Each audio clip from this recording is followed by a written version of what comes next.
And we're back, people. We are back. Your favorite.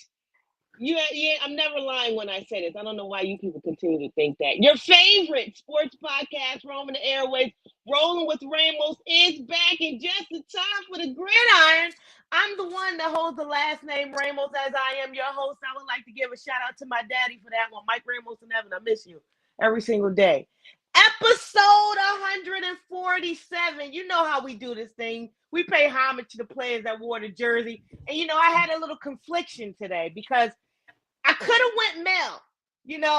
I could have went Steeler, but I can't do that with a Raven on the show. So, episode 147, the Jack Morris edition. Shout out to the MLB. Tristan, you always accept my calls. Don't think you ever can. Welcome back. Our guest, without further delay, you see him on the screen because we're coming through your airways like a missile. He is the missile. Qadry Ismail. Shout out to the ring. Did you wear it?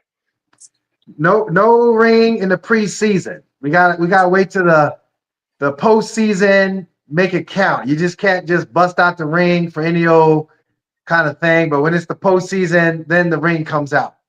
I'm a little hurt because the last time I saw you was circa 2015 or something like that. We was at the game and you took a picture with me with the ring, and now you're invited to my home and you don't bring the ring. I'm hurt. But you still got it. Kiss it. You know what I'm saying? I feel that. Thank you for your time. We appreciate you always. Let's go straight into this. The news of the week. Let's go straight into Terry McLaurin, shall we? Today's approval by the council is transformational for DC and brings the Commanders back to a spiritual home. Like many fans, RFK was a site of memories that fueled my love for the team in this city. Now we're closer than ever to reigniting that energy for a new generation. We're incredibly grateful to the mayor and the council throughout the process for their leadership and guidance. This is a historic moment. This project is about more than delivering a world-class stadium worthy of our players, fans, and region. It's about revitalizing a critical part of our city, creating thousands of jobs, and unlocking long-term economic benefits for the district.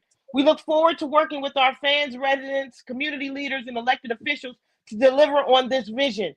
$38 billion stadium is in the works. That was Josh Harris today, but we don't care about that. Welcome back to RFK. What we do really care about is the fact that Commanders managing partner the team has not been able to secure a deal with Terry McLaurin. And as of yesterday, the wide receiver is requesting a trade as he's frustrated with no deal being finalized. There have been teams that have contemplated making a move for the disgruntled McLaurin, but the Commanders have no interest in moving on with him. Qadry, we're going to start with you. $27 million. Hey, look, sprinkle an additional $3 on there. That's like $3. Give the man $30 million. It's not, on one end, it's not his fault that the Commanders, the Washington Redskins, the Washington football team, because it's been all three, you don't know pain until you loved all three of these people, have been dismal in the first beginning of his career. On the other hand, this is the first time you've seen him in the news like this. It's the first time he's been frustrated. John Allen was frustrated without him. He's been the ultimate of professionalism. He suffered at the hands of guess who's of quarterbacks on this team. Ousted out of every top 10, top 20 wide receiver, anything, because he's been on a bad team. Last year was, if I speak for everybody, the best year of everybody's lives in the DMV. If you're getting on the Metro. We'll talk about Baltimore later. They're two different things. I don't care what y'all saying. Anyways, it's hard to see this is happening because he's been the ultimate of professional. When you get into these types of meetings, Qadry, and you can give us an inside look, and as a wide receiver, for what he's asking for, what's the middle ground between restitution, which his team rightfully owes him for his dedication to it, and the market? And the year's on him for right now. Yeah, I think when you look at the bigger picture, negotiations are always messy. Some are messier than others. And in this particular case, you're talking about a extremely productive receiver, a franchise that has been woefully disappointing in the Daniel Snyder era. He stood through it all. You mentioned all of his resume as far as the litany of quarterbacks and all that. But now you're moving in the right direction. You got a young quarterback that's still on his rookie deal. And I think it would be great to, yeah, put some respect on Terry McLaurin's name by giving him a contract that is fitting his caliber and his skill sets. He's made big play after big play for this ball club. They're in a very competitive division. And I think for the Washington Commanders, it is a scenario where they're trying to play hardball. And I think, for him to, request a trade, it's one of those situations where he's feeling like this is the card that I have to play. I'm going to play it. And let's see how public opinion sways in my favor by asking for a trade and being more vocal about my contract situation. In a team, in a regime that switched and has been golden ever since. I'm not going back. That was the best year of my life last year, okay? I'm not going back. So to see this turmoil transpire, this has been the first hard rock on the road. Tristan, when you talk about Terry McLaurin, Brandon Ayuk, Myles Garrett, Deebo Samuels, who is now the commander, T. Higgins, notable players who asked for trades, but all did not get it at the time of their request. They stayed with their respective teams. This is just a negotiation tactic, correct? And what's the middle ground? What's the number, if you're putting a number on it, that we can, both sides you think can agree to? I mean, we can hope that it's a negotiating tactic, and he's not really considering to be traded out of Washington. I think in his heart of hearts he wants to be here, but also he does deserve his money. Um, I think as far as what would be the magic number, I mean, from at the latest I heard today was that they were offering 27. They're looking more so like 30 and probably north of 30. Um, could you meet him at 29 and a half and put some incentives in? Or could you give him the 30 and just, dump a bunch on the first part of his contract, and then it'll lighten up as the second or third year goes, just something along those lines. I don't think 30 is a stretch for what he's done. I mean, we rattled off the quarterbacks that he dealt with, Dwayne Haskins, may he rest in peace.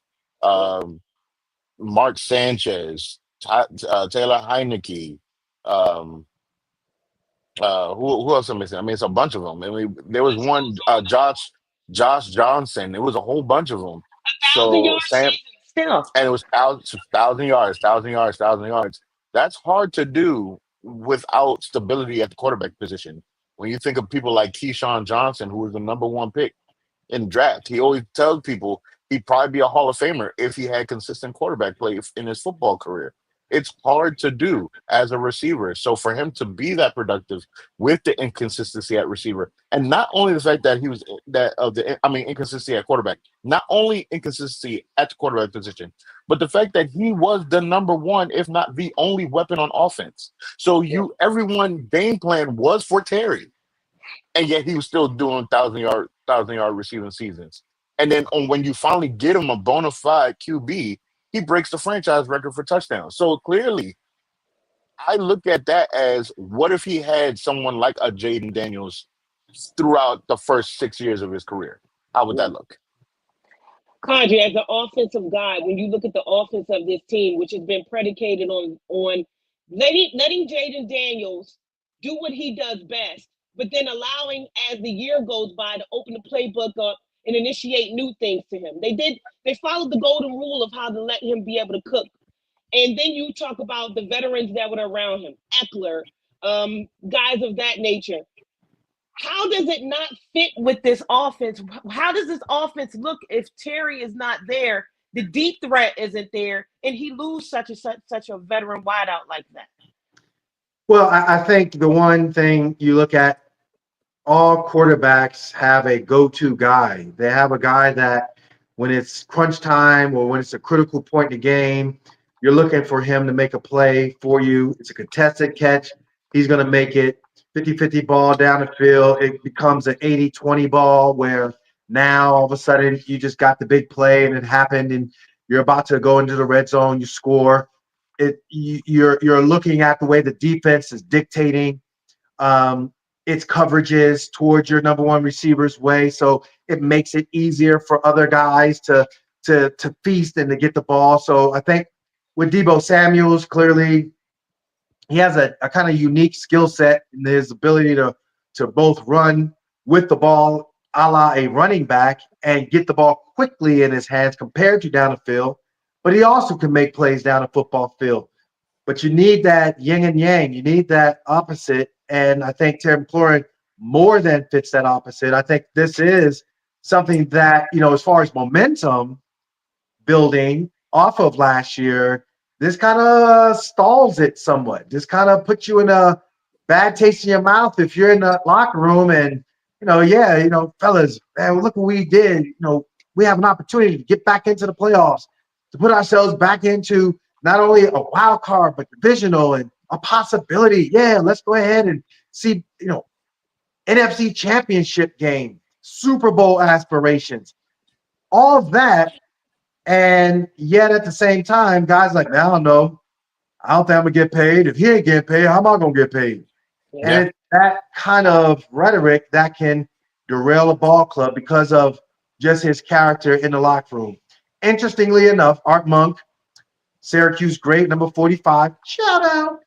He is getting his number retired, 81. And when you talk about a modern day Art Monk for the Washington football team, Redskins Commanders, then you look at a Terry McLaurin, and he's very much in that line. So I think the bigger picture is, wow, I know you guys value what it means to be a commander, and he's shown on and off the field, in the locker room, all that.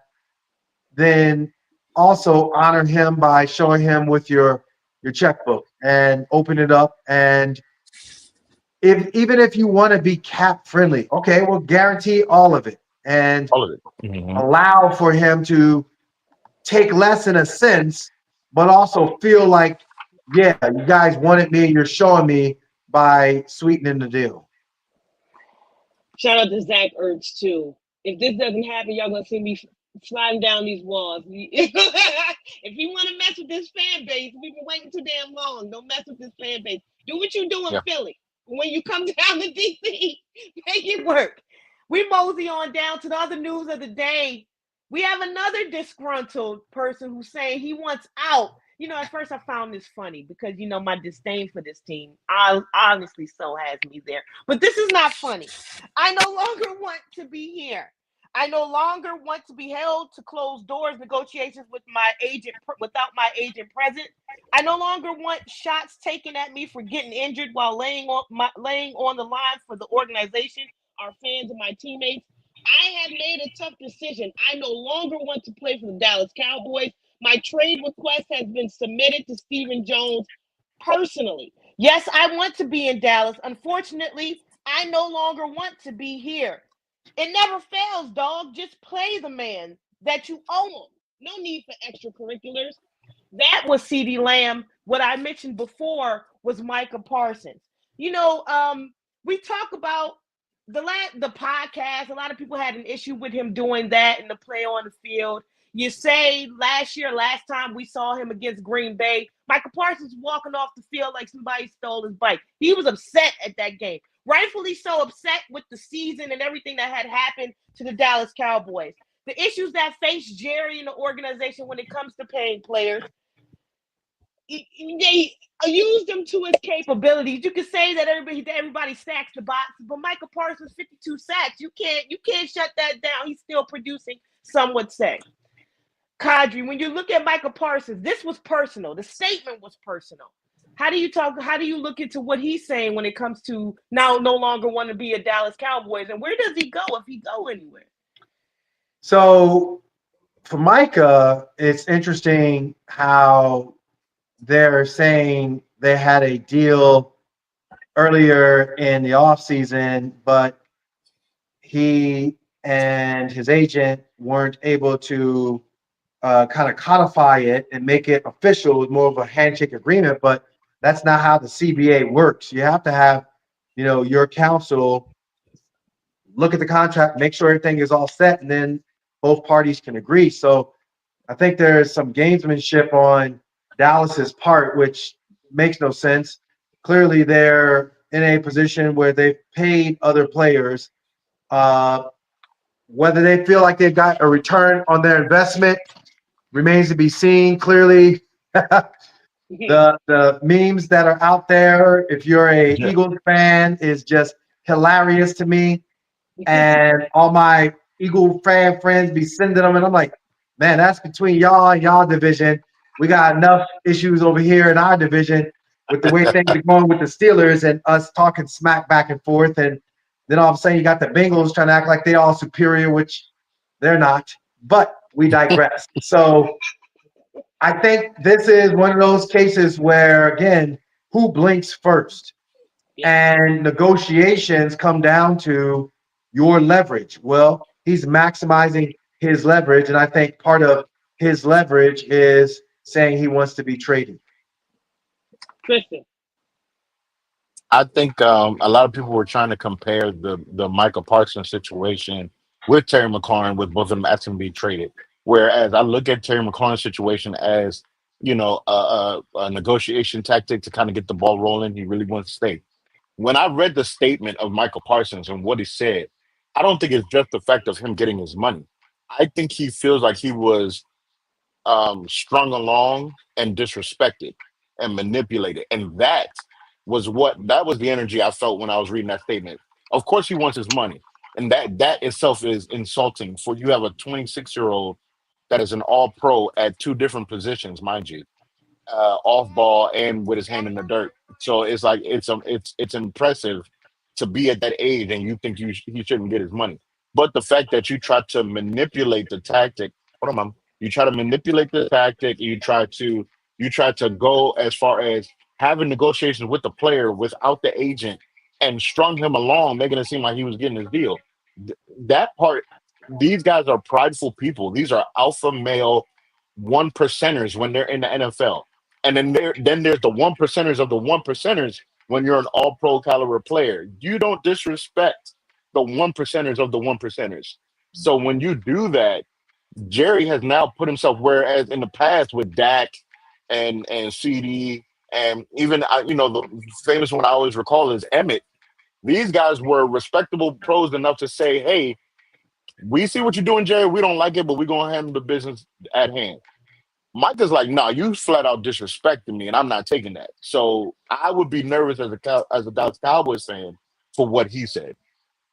Four-time Pro Bowler, three-time All-Pro, Defensive Rookie of the Year, 52.5 sacks, 9 forced fumbles, 4 fumble recoveries. Since Jerry Jones purchased the Cowboys in 1989, there has been only one instance, fellas, of this team where he traded away a player immediately following a Pro Bowl season. The only time Jones has traded a player coming off of a Pro Bowl season was April 1994 when he sent safety Thomas Everett to the Buccaneers for a 1994 fourth-round pick.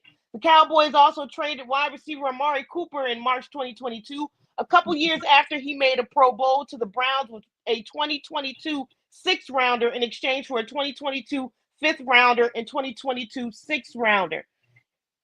Kadri, not to say we want to talk about the Bengals, but in a year where the offseason has been defined by these big contracts, you got Jamar getting paid, you got Miles getting paid, Max getting paid, DK got paid, TJ got paid, Brock Purdy. But for whatever reason, this odd contract situation going on in DC and going on in Dallas, where do we put this trifecta of Trey Hendrickson in that? Well, I think it's interesting because Trey is in a scenario where the Bengals, like, they just don't give a beep about anything. And they're notoriously known for being just cheap and frugally cheap. And we got the money, you don't. We want the money, we don't care. We're going to find you. You're going to not see what you're not going to see. And whether it's trying to, trick out language in a contract for their first round pick to going back. I mean, we all are going back as far as some of the things the different organizations have done. I mean, heck, you can go back to franchise player and Carson Palmer. I mean, you got franchise quarterback, and you're like, yeah, no, we're not going to pay him. So it doesn't matter when it comes to the Bengals. They march to the beat of their own drum. They'll be more than happy to take Trey's fine money, more than happy to see if he forfeits $1 million game check. And okay, carry on. Like, that's just the Bengals because they're the Bengals. I am somewhat shocked that they got the deal done with Joe Burrow and they paid Chase and T. Higgins. The Bengals, that's like outside the norm for what they normally do. So in this particular case with Trey, he has all of the resume to say I should be paid in that upper tier. Micah has all that upper tier resume as well, but both guys are running into owners that literally they march to the beat of their own drum. The Bengals case, they're just cheap, and they don't care. Michael Parsons, 26 years old. He only been with Dallas for 4 years. Let's mosey on down 95 and continue talking about 95 because this is what we here for. This is what I bought you here for, of course. Duh. It's been on fire. It's been on fire. Last year was the best year of my life. I told you I'm not going back. And to be somebody that went to Morgan State and lived in Baltimore, Baltimore made me a woman. The DMV raised me. You got 2 black quarterbacks in predominantly areas that look like us. You've seen it jumping on both sides. We haven't seen this in a long time. We almost had a 95 Super Bowl, a Beltway Super Bowl. We almost might get it again. How great has it been to be in? I know we talk about it all the time, Tristan, being in media at this time where we're from, and you and I went to Morgan State. How great has it been on your end to watch this transpire, Kadri? Well, I mean, I've seen the Lamar Jackson eras from, day one. And obviously Jaden Daniels last year, watching him come into M&T Bank Stadium to take on Lamar Jackson and the Ravens. I think he's done a phenomenal job his rookie year. I'm kind of excited to see how he's going to look as he continues to mature. I think when it comes to Lamar Jackson, he's just on a different wavelength and he's on a different mission. It's Super Bowl or bust. You asked my question already. I don't even have to ask it. Well, they're in a position where they know their squad is loaded and they're experienced. And this isn't new. This is a situation where they know they just need to go out and play their best. Don't take them for granted. Don't act like, hey, we arrived, but play the brand of football that you know you can play.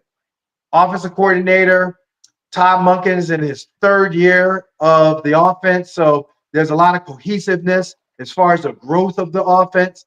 You bring in a guy like D-Hop. You got a veteran that can continue to help younger players along. You got 2 phenomenal receivers in Rashad Bateman and Zay Flowers. Isaiah Likely, he goes down with a foot injury. He's going to be out for a good portion of time, but you kept Mark Andrews. Mark is trying to prove himself after just a horrible experience up in Buffalo in the divisional round of the playoffs. You got a guy in Charlie Kolar who has, in his role and his opportunities, taken the most of it and run with it. Then you also have the next Hall of Famer in the backfield in Derrick Henry. So that being said, Derrick is looking like amazing at 31 years old. His backup in Justice Hill, they're a 1-2 tandem that's amazing. The offensive line, they're still deciding on that left guard spot, but outside of that left guard spot, it's a strong, solid offensive line. Like it's legit. So they're out here looking like Megatrons out here. The Monstars. They're out here looking like the Monstars. And then that's why we say Super Bowl or bust. we know that it's a scenario where Steve Bisciotti wants to win now. He's not worrying about what the future looks like and salary cap and all that. He wants to win now. And so he wants to win now. The city wants to win now. Raven Flock Nation wants to win now. We ain't trying to win tomorrow and worry about, draft picks and all the other compensatory picks and all the little fanciness of the salary cap. We try to win now. Let's go ahead and get it done. Not tomorrow, but now. I think last year was more so about how the Ravens shot themselves in the foot rather than the Bills actually winning. Lamar Jackson, to your point of winning now, Lamar Jackson says he's 27. He got a lot left to go. But he's 28. He's 28. He's 28. But in talking about that, he's talking as if he still has a mode of progression and he's still moving along. But we all know that that's not what the case of grace everybody is going to give him. Where do we put him in that conversation? Because the noise is going to continue. The MVP conversations are great, and he's magical. People want to see him produce because they're waiting for him to be able to downfall, it seems. I think he's a one of one. He is just needing that last piece to his resume to say he's a Super Bowl champion. And if that team, this Ravens ball club, does it, then that means he's more likely going to be the Super Bowl MVP unless somebody else just has some crazy nutty game. But I think the fact that, number one, he's saying he's only 28 is speaking to the level of the way this league is built. I think at the same time, from a bigger picture standpoint, the pressure, I think, goes on to John Harbaugh. Yeah. Because it's not about Lamar Jackson, it's about the team. And you've changed the team every which way possible. Well, from coordinators either being head coaches or moving on or whatever it might be, you now have a squad that is built both on offense, and Zach Orr, second-year defensive coordinator, and you saw how their defense was just balling out towards the end of the year. Like, that defense is built for now. And so if it doesn't happen, that's not on Lamar. That's like, well, wait a minute. Like, you got to look at the man in the mirror who's in charge of it all, and that is John Harbaugh. And I think, there has to be some level of accountability in that regards. Speaking of accountability, I have 2 minutes before my next podcast assignment. Just letting you know. Go ahead. Go. Yes. I thought Lamar did an excellent job of picking up his own accountability against the Bills. A couple of years ago, it all would have just snowfalled. He looked at himself, came back, and did put himself in the best position to win. He did his thing. If you guys like numbers, Madden ranks the Baltimore Ravens number 1, Madden 26. Overall team, 90+. Derrick Henry, number 2, 99 offensive rating. He's top 10 arm running backs on Madden, only second to Saquon. Top quarterbacks, Lamar Jackson is tied with Josh Allen. They both are at 99. Josh had 1, Jackson had 2. And with that said, I'm a woman of my word. You done. Appreciate you guys. Let's do this again. And if we especially do it in the postseason, I'll wear the ring next time. Yeah, that's disrespectful. You can't be doing that. You gotta wear the ring. We'll hook you up. Appreciate you guys. Good night. All right, Tristan. Awesome. Yeah. Giving you a chance to piggyback on these things because we had a time schedule here. But giving you a chance to piggyback on some things if you had some thoughts that you didn't get out. And then we go to one more topic and we finish the show. Yeah, for sure. Again, shout outs to Kadri for being on. It's awesome. It's always a honor and pleasure when he's on the show, man. If you don't know Kadri, Google him. Google him. Yeah, you did your thing. But y'all gotta Google that man. If y'all don't know who he is, Google him. Google him. But I when the way I look at the Ravens, the sense of urgency I have, and I'm not even a Ravens fan necessarily. That's like a secondary fandom because Washington been bad so long. You got to root for somebody else local. But but We in cardiac arrest over here, and the exactly. Ravens they're a soap opera every Sunday. The game just does this. This is this. The thing about it is Lamar Jackson. We're now at the peak of his powers, where everything is clicking. The mental and the physical. We already know what kind of dynamic weapon he is, just athletically. But now you're seeing the and we've seen it the last couple of years. You're seeing the cerebral presence of him. Pre-snap read, post-snap, how he's looking off defenders, reading his progressions. We're literally at the peak of his powers, and you don't want to waste someone at the peak of their powers. It's the same thing with the Buffalo Bills. It's the same level of urgency, just like with Lamar. It's the same thing with Josh Allen. That's why those two get called upon so much, even more so than the other stars like the Joe Burrows of the world. No, Josh Allen and Lamar Jackson are called upon because when we look at them and we look at their team, they are the straw that stirs the drink. Like if they're not on the field, it's a dramatic difference, and it's not a shot at any of the other young QBs that are doing their thing. But we've watched it for years. We know they it starts and ends with them. So I agree with him when he spoke about John Harbaugh getting on the ball with this and trying to figure out what is that X factor that's going to get them over the hump because you have Lamar at the peak of his powers. There is going to come a time where that starts to go away. Healthy. Yeah, fully healthy, everything is clicking. Like you have him at the point. This is where he's going to be at his best for the next maybe two.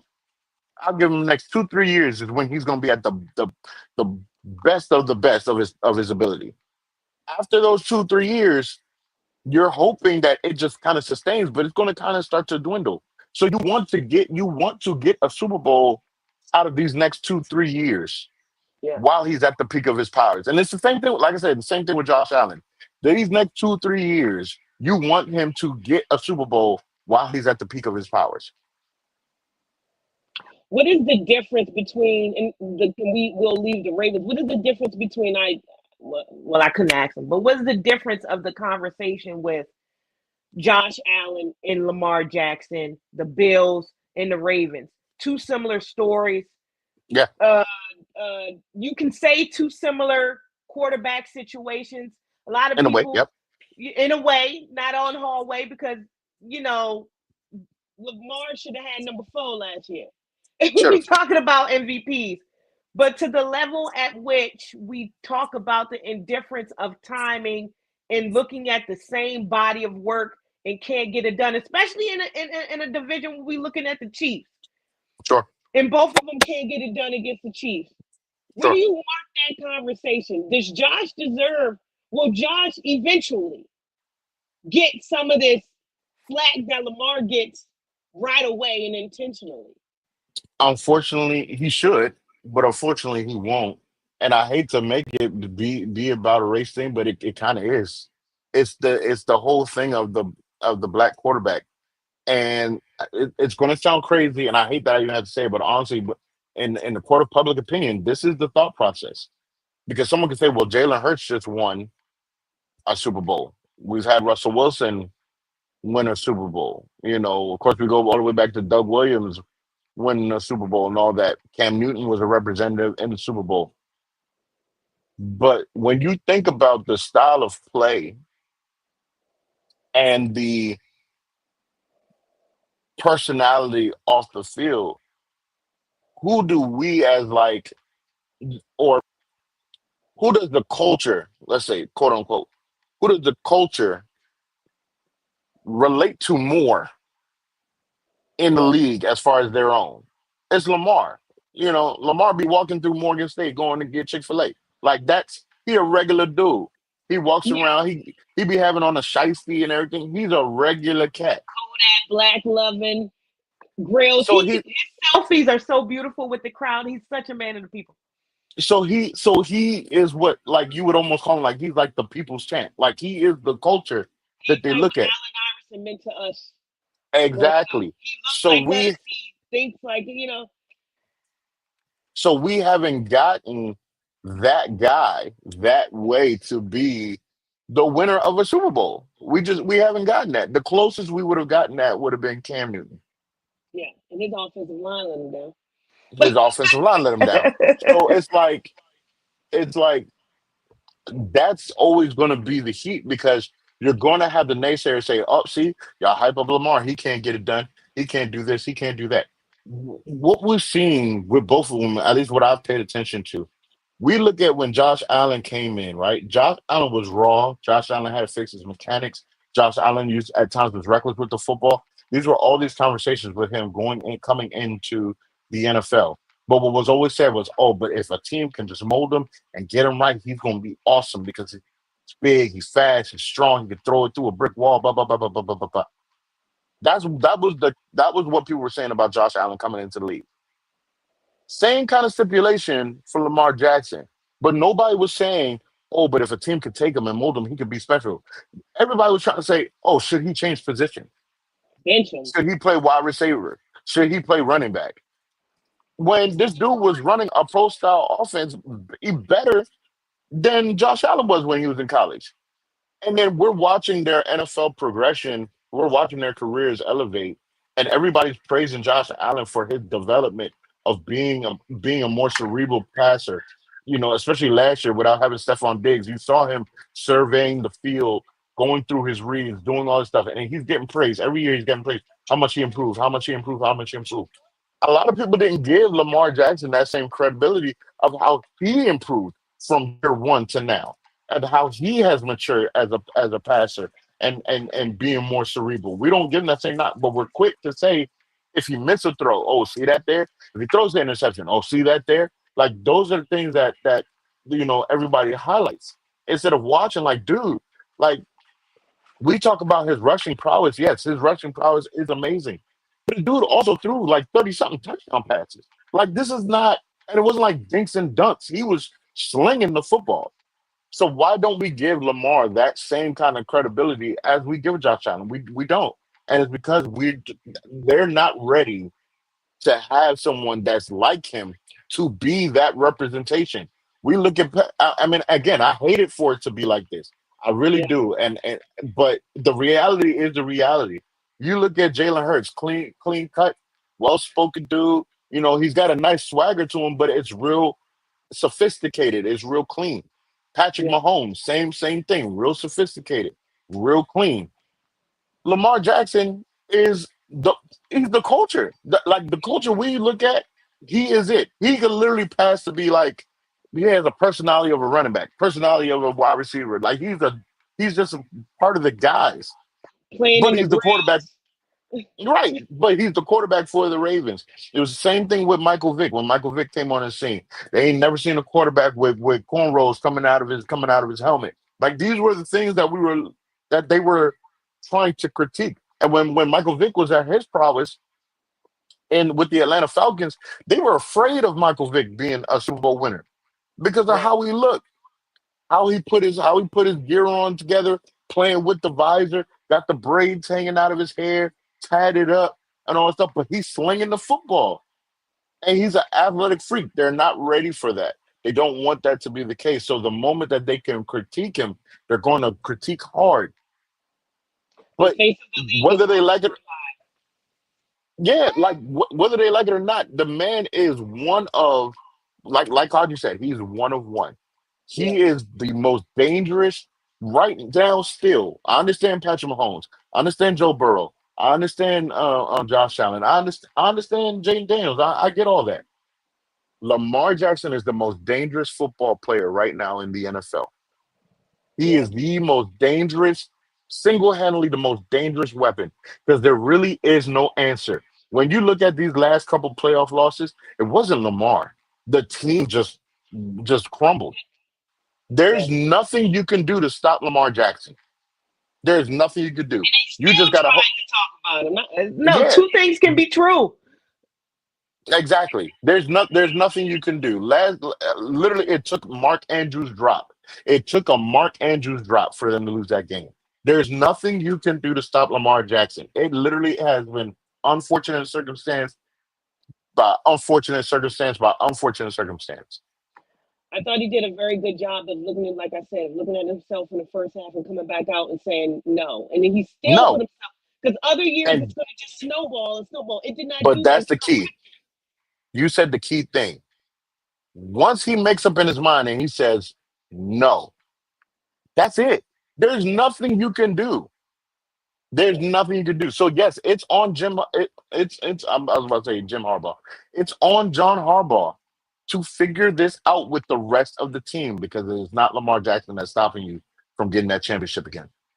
Last night's Hall of Fame game, having a moment of silence to acknowledge those affected who lost their lives. It was four in the New York shooting at the Midtown Manhattan mass shooting where the NFL headquarters are housed. A league employee was hurt. It hits home, the loss, the unnecessary and unexplainable loss, and it's something all of us, as New Yorkers, feel great pride in the NYPD and what they do and all the first responders. So it was a difficult, emotional afternoon, but also a tremendous heartwarming service.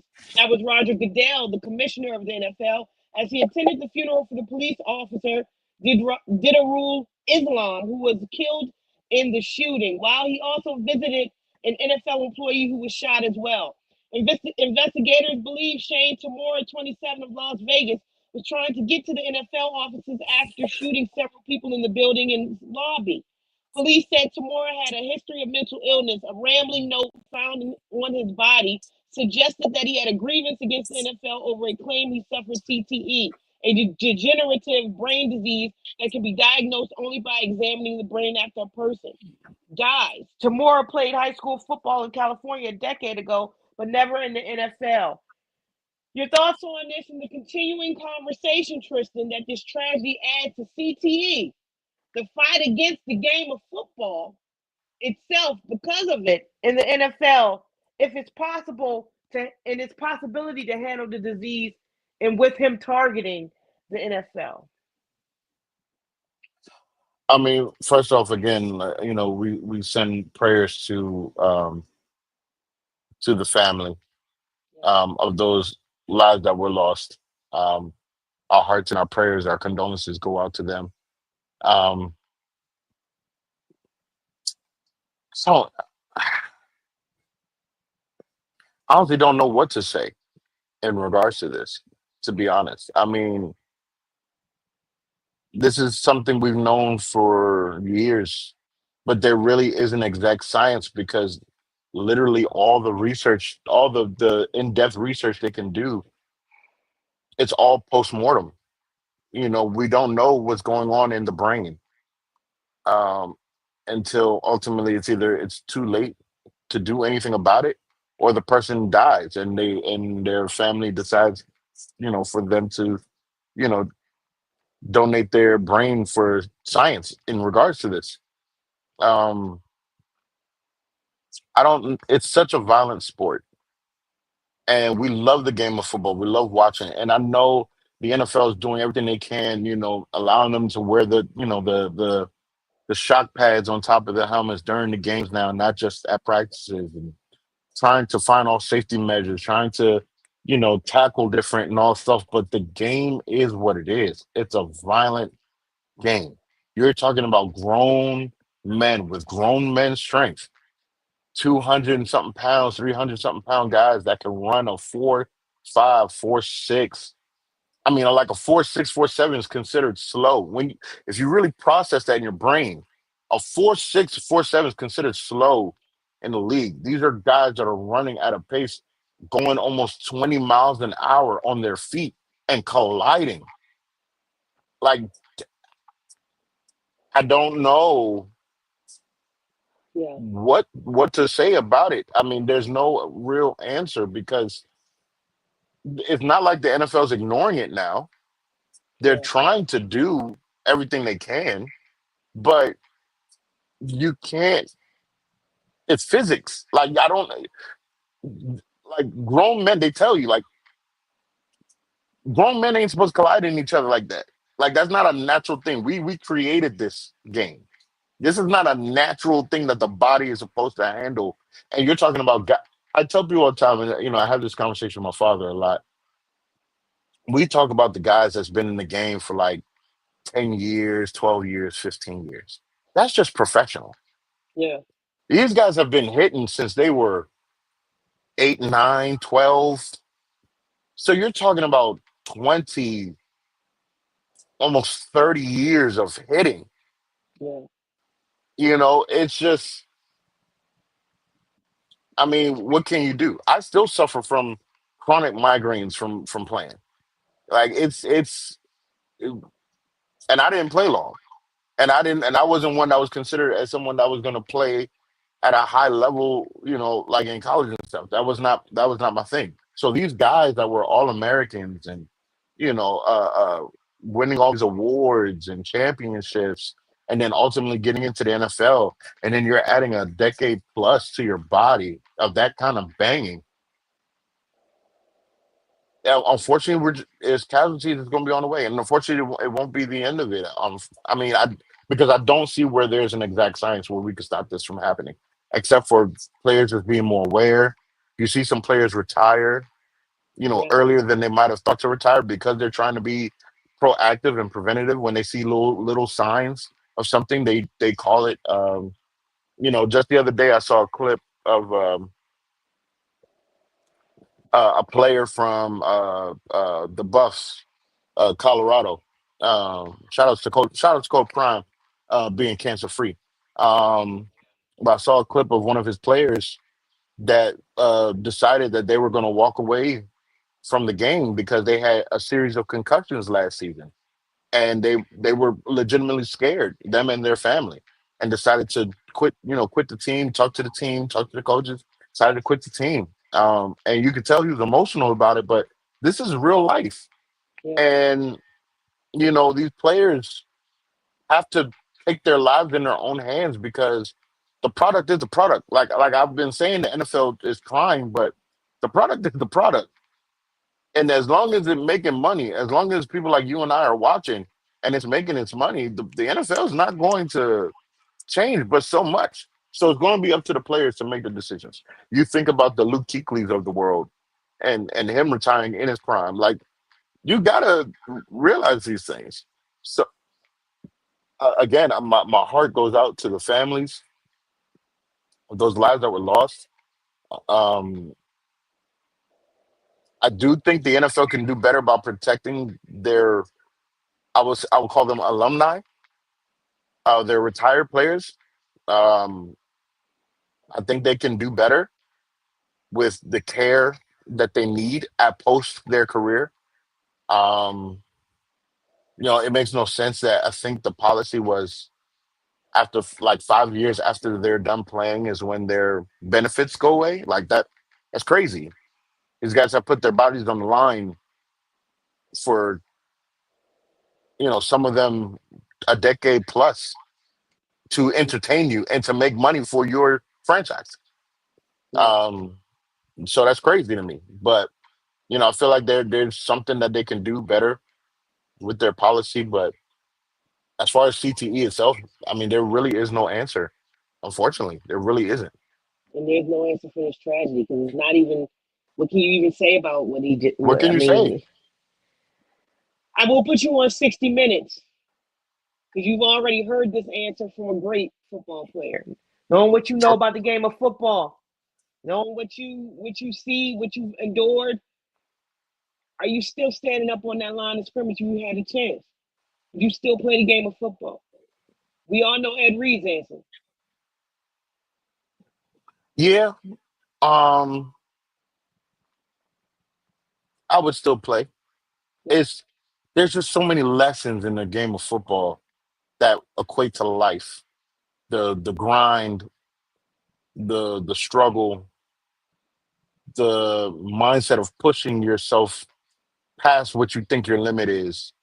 Um, the idea of being looking out for the man next to you. The selflessness, understanding team, understanding you need people around you to succeed. And the benefit of succeeding, the feeling of it, of accomplishment. There's some guys that I played with, I'm still friends with to this day. Um, so yeah, I mean, I would, um, despite it, despite it all, because I just know what it, I know what it was. And again, this is coming from someone that was not an All-American and all that stuff. So I can only imagine the feeling for them even the more. But there's so much I took from it that helped shape me to be the young man I am today. There's lessons I took from even from camp, talking to some of the coaches. There's some phrases that they told me that still stick with me even now. That helps me push forward. So yeah, absolutely. I would still do it. Now, as you were saying, if I had a son, would I have him do it? If he wanted to play, I'd let him play. Would I push him to play? No. Even as a female who watches the game, it's invigorating seeing the final product happen.